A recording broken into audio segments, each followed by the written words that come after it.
This is a demo for the Small Business Workbench. We are in the dashboard, which is the first page the client will see after logging in.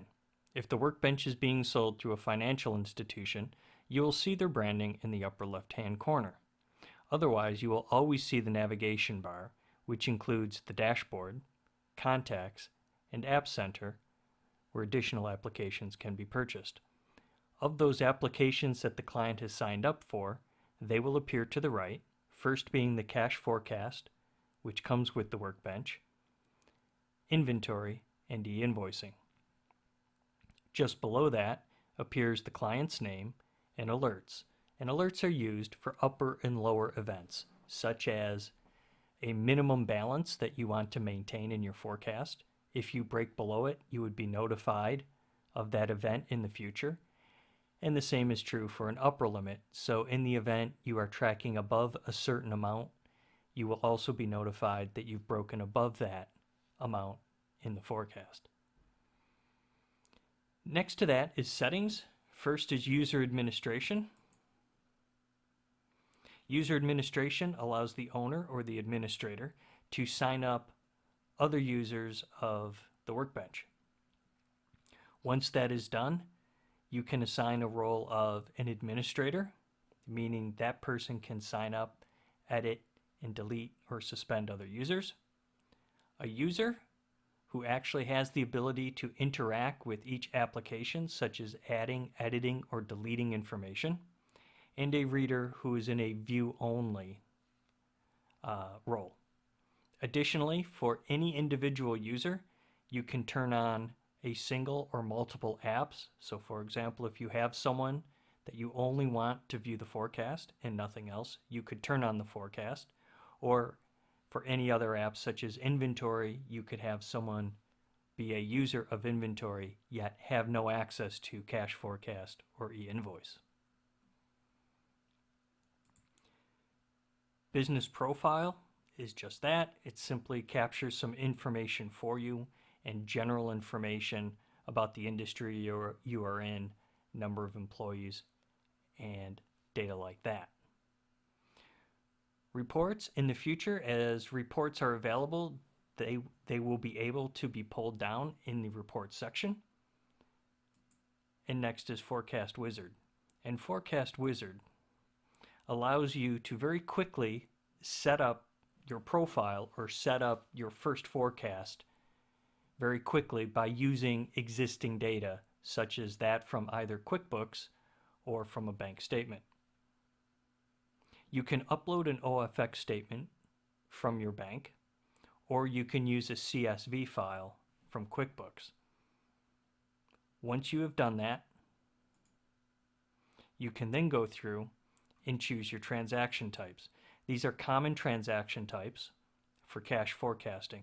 They are similar to accounting types, however, they only deal with when cash moves. So for example, in accounting you would have something called accruals or depreciation expense. However, those are not cash events. So instead you see things like borrowed money, cash sales on cash in, on cash out, transactions such as building rent, capital investments, payments, and similar cash outflows will be listed. A client is always able to add multiple transaction types on cash in and cash out by simply typing in a new name and hitting add. Once that is done, you now see whatever file you have uploaded, and when you identify a transaction that you want to add to your forecast, you can click on it.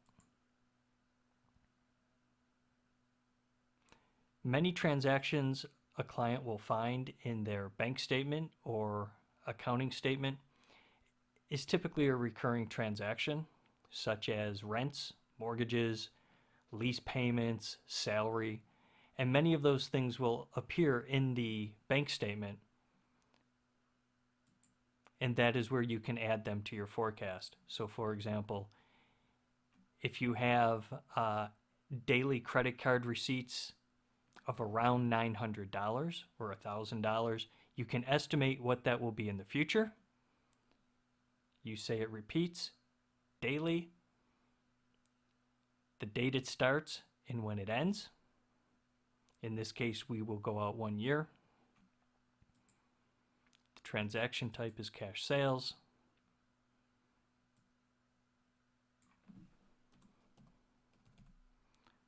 I'll estimate my daily receipts at $1,000. I choose the source.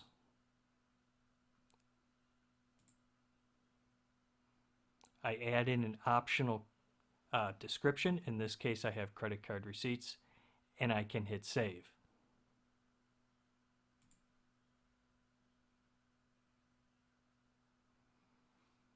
Once I have done that, I will now add a cash-in forecast transaction every business day of $1,000.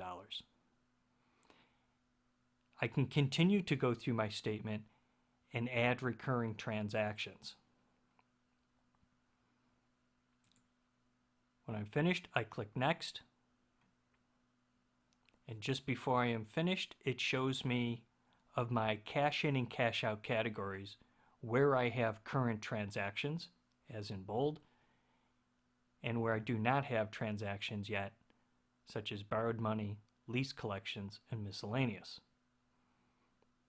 I can click on these and add in either individual or recurring transactions under each one. When I'm finished, I click Next. And at that point, a user has completed setup of their cash forecast, and they can now go straight to the cash forecast, or they can click on the App Center to look for other applications that they want to add that will feed the forecast.